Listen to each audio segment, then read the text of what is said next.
She came back wrong. They called her Ghost. We called her Captain. The first thing Lorena Vasquez remembered was the smell of burned plastic and something older beneath it. Iron, rock dust, the particular cold that has no name because no human language had ever needed one before. She opened her eyes. The sky above her was the color of a bruise 3 days old.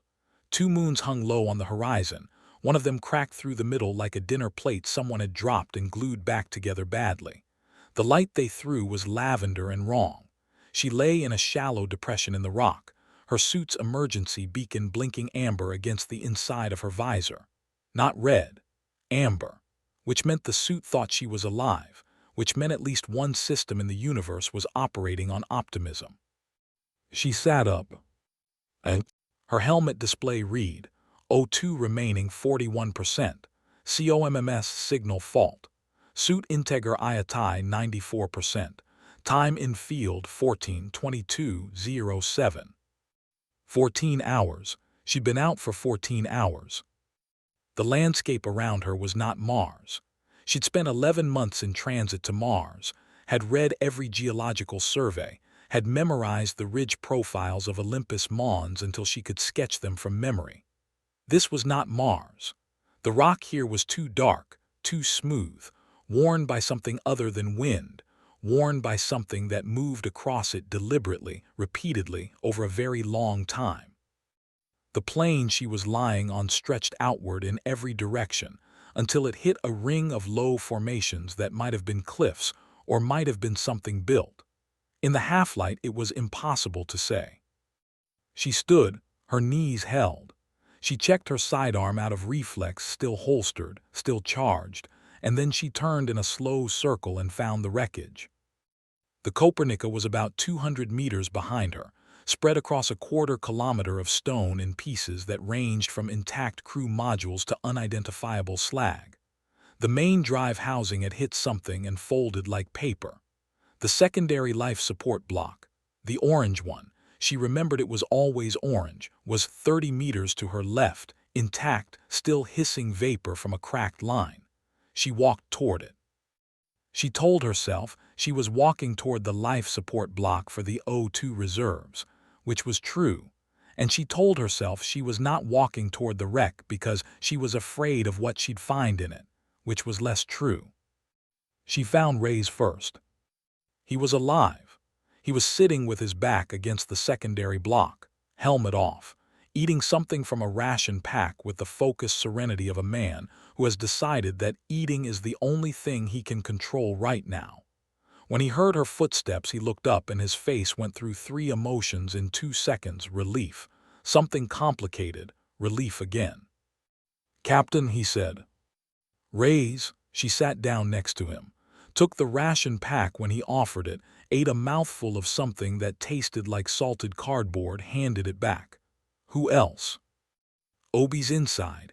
Left arm's bad, but she's mobile. Park and Suleiman." He stopped. "We pulled them out. They're under the tarp by the port module." She looked at the orange tarp 20 meters away. 2 shapes underneath it, very still. She looked at it for a long moment and then looked away. "What happened to us?" Ray's put the ration pack down. He had that look she'd learned to recognize over 3 years of working with him. The look he got when he was deciding how much of the truth was useful versus how much was just brutal. He'd been her navigator. He was the kind of man who always knew where he was, even when the answer was bad. "We were pulled," he said. "Something grabbed the Kopernika about 4 AU out from Mars and pulled us. Like a current. I've never seen anything generate that kind of field, not in any propulsion literature, not in any weapons literature. Something reached out and took us, Captain, the way you'd take a stone off a path." She didn't say anything. "We were in transit for 9 days based on the suit logs, unconscious the whole time.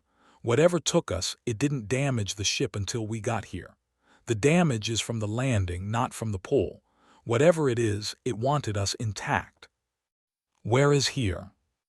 "I don't know." He said it plainly, without apology.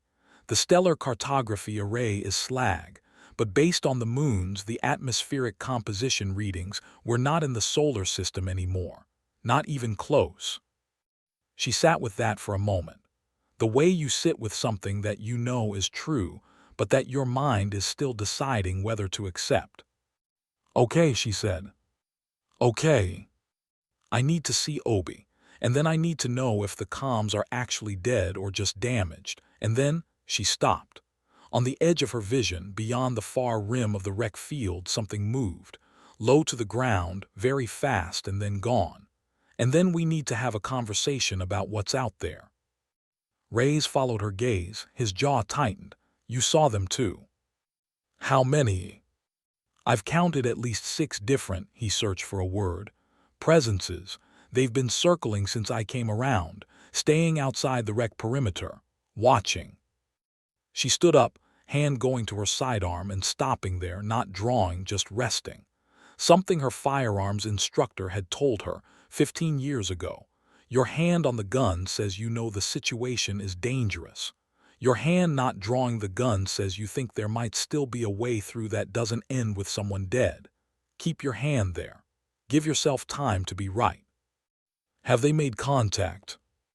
"Not directly." Reyes hesitated. "About 6 hours ago, I found a pattern scratched into the rock next to where you were lying. I didn't touch it. I don't know if it was there before you went down or if something put it there while you were out." She filed that. "Show me later first, Obi." Obi was inside what remained of the forward crew module, her left arm splinted with a piece of hull strut and medical tape, her expression carrying the specific irritation of a person who is in pain and is choosing to experience the pain as an administrative inconvenience. She was a geologist. She approached most problems the way you approach an interesting rock formation, with patience, with instruments, with the understanding that the rock has been there longer than you and probably knows something you don't. "Captain," she didn't stand, the arm. "Sit, how bad?" "Ulna's cracked, possibly through. I've immobilized it, it's manageable." She paused. "I've been running atmospheric samples through the suit's secondary analyzer. The air here is breathable. Not comfortable, CO2 is high, O2 slightly low, but survivable without the helmet for short periods. I wouldn't make a habit of it." Lorna looked at her O2 display. 40%. Good to know. "There's something else." Obi pulled up her suit display, tilting the screen so Lorna could see it. "A spectral analysis. Dense with numbers. The rock composition here isn't random. It has a repeating crystalline structure that doesn't occur naturally, not in anything I've ever cataloged. This entire plane is manufactured. We're sitting on something someone built." The words sat in the air between them. "How old?" Obi shook her head. "The decay rates are," she stopped. "A very long time, longer than our species has existed."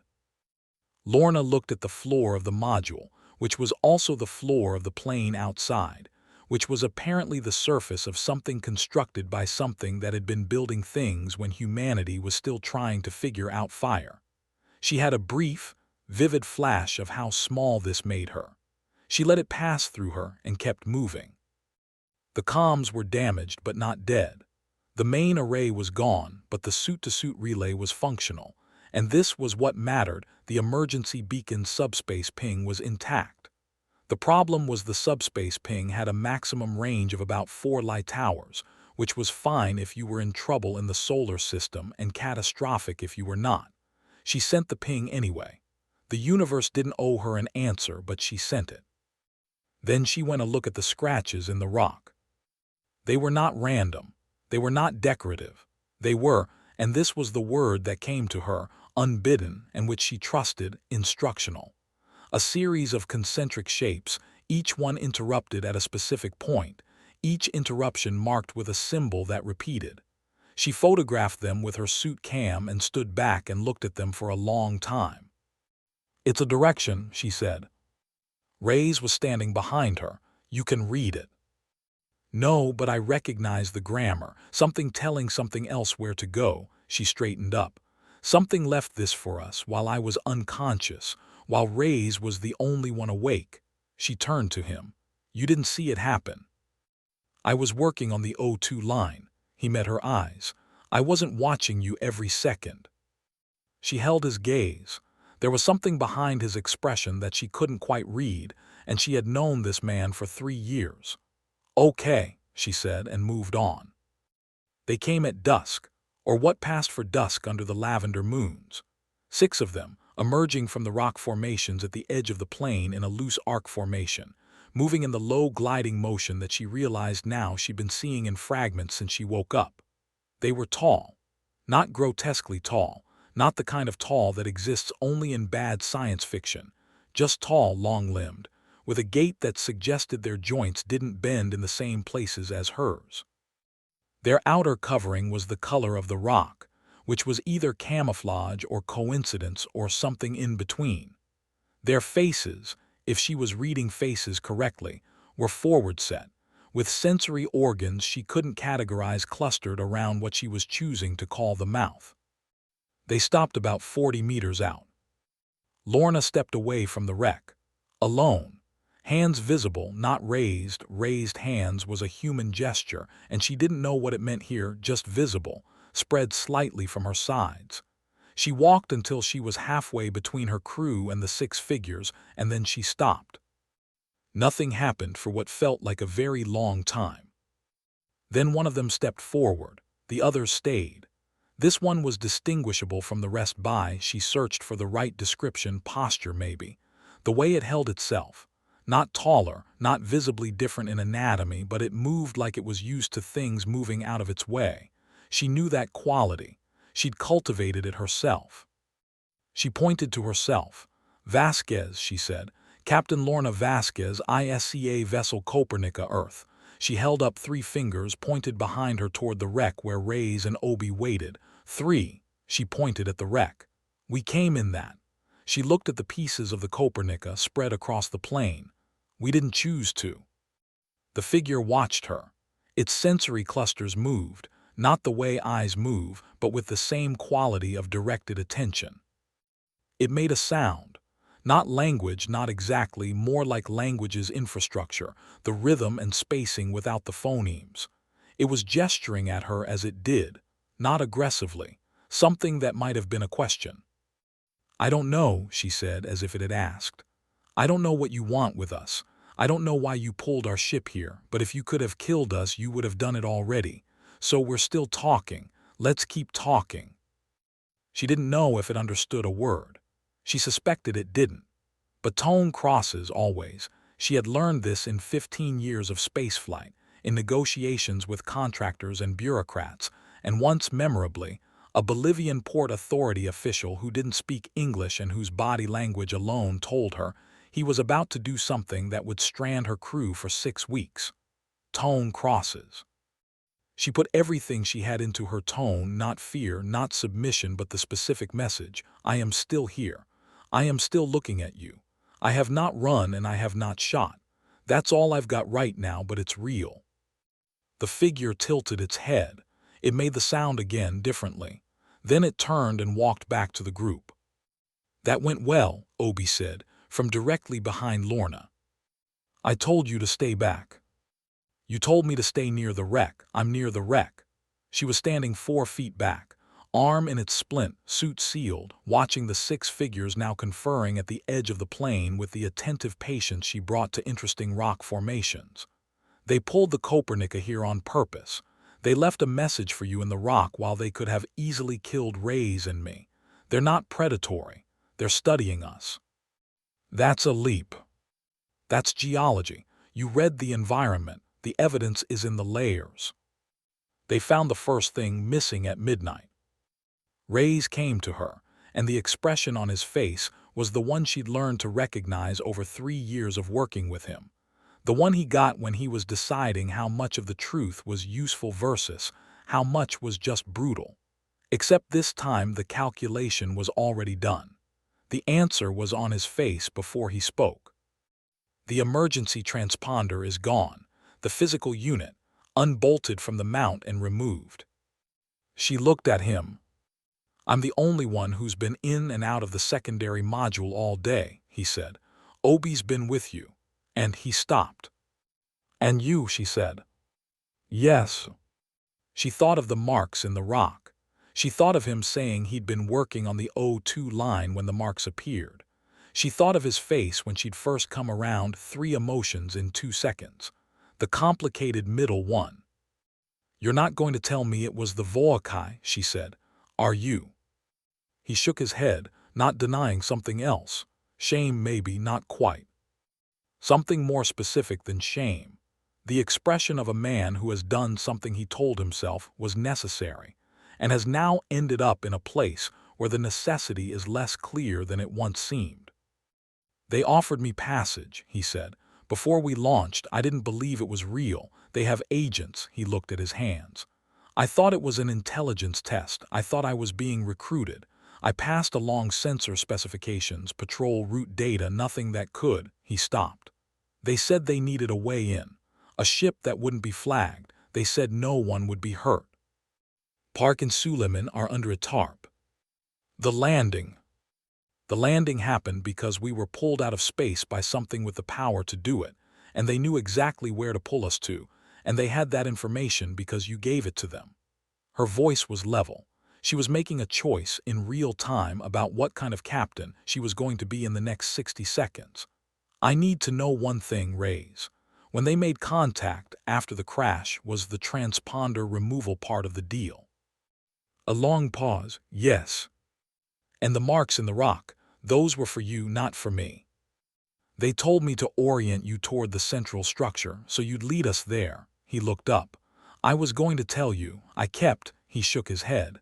"I was going to tell you." She stood for a moment. The lavender moons hung overhead.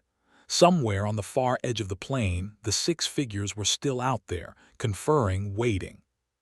"You're going to tell me everything," she said. "Everything they told you about what's in the central structure, why they need humans inside it, what they're getting from this arrangement. Everything. And then you're going to help me figure out how we use that information, because right now it's the only advantage we have." He blinked. "You're not. You thought I was going to do something else with you right now." She turned toward the wreck. "Come on, Obi needs to hear this." What the Vorrkai wanted, what Rays had unwittingly sold them, was a biological key. He explained it in the flat, careful voice of a man narrating his own trial, and Obi listened without expression, and Lorna listened and worked. The central structure, the thing built into the rock of this manufactured plane, had been here for longer than humanity. The Vorrkai had found it, studied it, probed it. They could not open it. The structure's internal mechanisms were keyed to a biological profile that the Vorrkai, for reasons that had to do with their biochemistry, the specific electrical signature of their cellular metabolism, could not replicate. Human bioelectric fields, apparently, were something else entirely. "They need us to walk through a door," Obi said. "To open a door," Rays corrected. "From what I understand, just proximity activates the first stage. Going in," he shook his head. "They weren't clear on what happens after." "They weren't clear," Lorna repeated. "No." She had built something while he talked. It had taken her 40 minutes and the contents of the emergency repair kit and one of the cracked hull strut sections and 3 pieces of the secondary block circuitry. She held it up. It looked like nothing in particular. She had learned, a long time ago, that the things that saved you rarely looked like much. "What is that?" Obi asked. "The emergency beacon subspace emitter. The transponder's gone, but the emitter was in a different housing." She turned it in her hands. "By itself it can't send a signal. The range is about 4 light hours, but if I can get it inside whatever is in the central structure." She looked at Rays. "You said proximity activates the first stage. That implies a power source." Obi straightened up. "You want to use their door as a signal amplifier." "I want to use whatever's inside it as a signal amplifier. I don't know if it'll work. I don't know if anything's close enough to receive. I don't know if we have any options that are better." She put the device in her suit pocket. "But the Vorrkai want us to walk toward that structure, and we're going to walk toward that structure. We're just not going to carry exactly what they think we're carrying." Reyes was quiet for a moment. They're going to know. Maybe, probably. She looked at him. Do you have a better idea? He was quiet. Then help me figure out how to do this. They moved at first light, which arrived as a pale silver seeping under the lavender dark, and the 6 Vorrkai fell in around them at a distance of 30 meters. Not escorting, exactly, not threatening, but present in the way a current is present when you're swimming, moving alongside rather than behind. She kept her hand near her sidearm and kept her pace steady, and she didn't look at them directly. The central structure was 4 kilometers from the wreck site, and as they walked toward it, it became visible by increments, first as a darkness in the rock, then as a shape, then as something so old that the rock had grown up around it in a way that made it look like a natural formation until you were close enough to see the angles. Nothing in nature made angles like these. They were too precise, too deliberate, the geometry of a mind that had decided what shapes meant and had made them mean it. The entrance, if it was an entrance, was a vertical slit in the face of the structure, 3 meters high, wide enough for one person at a time. Lorna stopped 10 meters out. The lead Vorrkai moved forward past her, toward the slit, and then stopped, turned back. The sensory clusters focused on her with an attention that felt, for the first time, like urgency. They're waiting, Reyes said behind her. I know. Lorna, Obi's voice quiet. The atmospheric readings are spiking near the entrance. Whatever's in there is active. She looked at the slit in the rock. She thought about what it meant to walk through a door you didn't choose, into a room that was built for something else, that had been waiting in the dark for longer than your species had existed, that had called you here by finding a crack in someone you trusted. She thought about Park and Suleiman under the orange tarp. She thought about the subspace emitter in her pocket and the odds, which she had not calculated precisely, because she found that not calculating odds precisely was sometimes the only thing that let her act. She went first. The inside of the structure was not dark. That was the first surprise. It was lit by the same lavender light as the sky outside, but steadier, sourceless, filling the space from everywhere at once.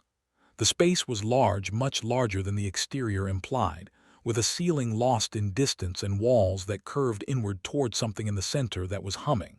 Not audibly.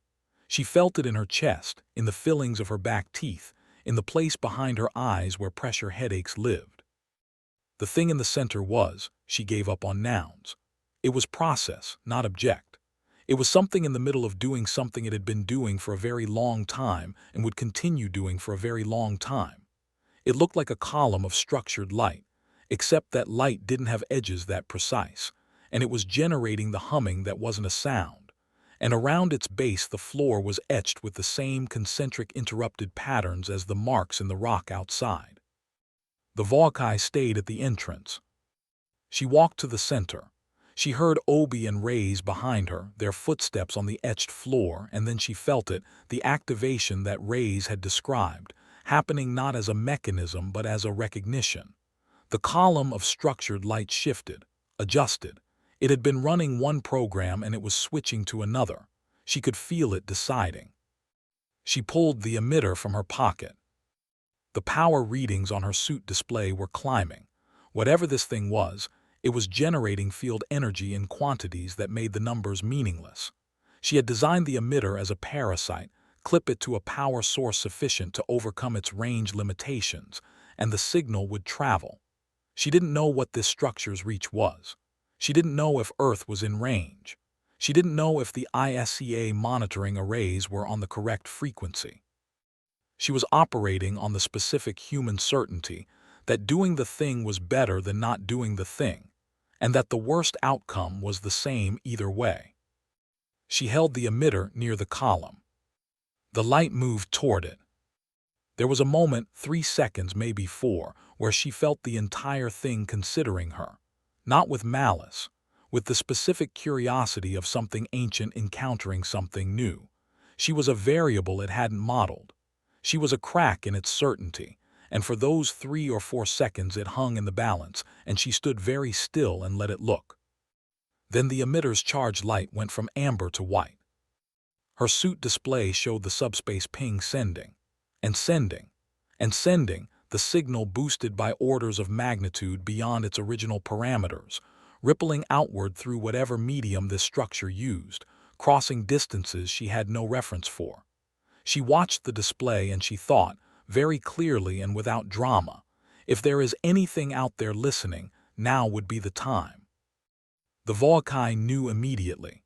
She felt the change at the entrance, a sound from multiple sensory clusters at once, a rapid overlapping vocalization that she read, correctly, as alarm. The lead figure crossed the threshold for the first time, entering the structure, moving toward her with a speed that the 30-meter circling had not prepared her for. She drew her sidearm. Not at the Vorrkai, she pointed it at the column. She didn't know if the threat was credible. She didn't know if destroying the column would harm anything the Vorrkai cared about or would simply remove the thing keeping her alive. She held the weapon pointed at the column, and she looked at the lead Vorrkai and she said, "We're going to stand here until my signal is received, and then we're going to talk about what happens next, and you're going to find that humans are significantly more interesting as participants than as subjects. But that is how this goes. Not the other way." The Vorrkai stopped. The signal kept sending. She stood there for what she would later calculate as 2 hours and 19 minutes.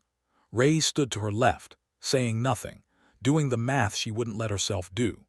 Obi stood to her right, watching the Vorrkai with the patient attentiveness she brought to interesting rock formations.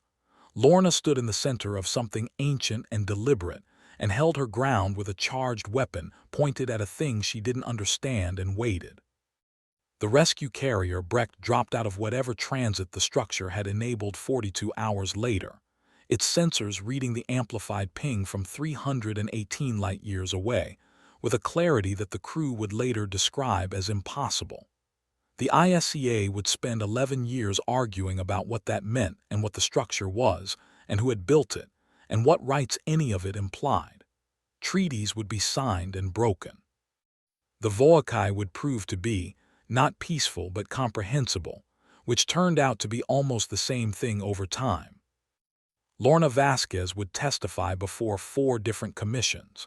She would be asked, many times, what she had been thinking when she pointed a weapon at the central column of a structure that humanity had barely begun to understand, in a room full of beings whose intentions she could not read, 200 billion kilometers from the nearest human authority.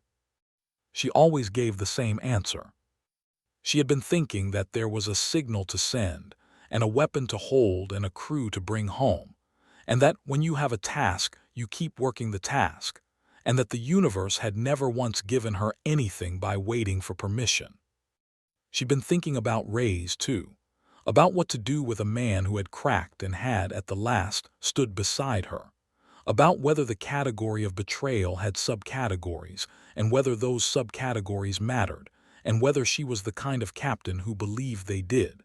She hadn't fully decided. She suspected she wouldn't fully decide for a long time. She'd been thinking about Park and Suleiman under the orange tarp. She thought about them every day. But mostly she'd been thinking that the emitter was charged and the signal was out there, and that the only thing left to do was stand still and mean it. The way you stand when you know someone's going to have to blink first, and you've decided it isn't going to be you.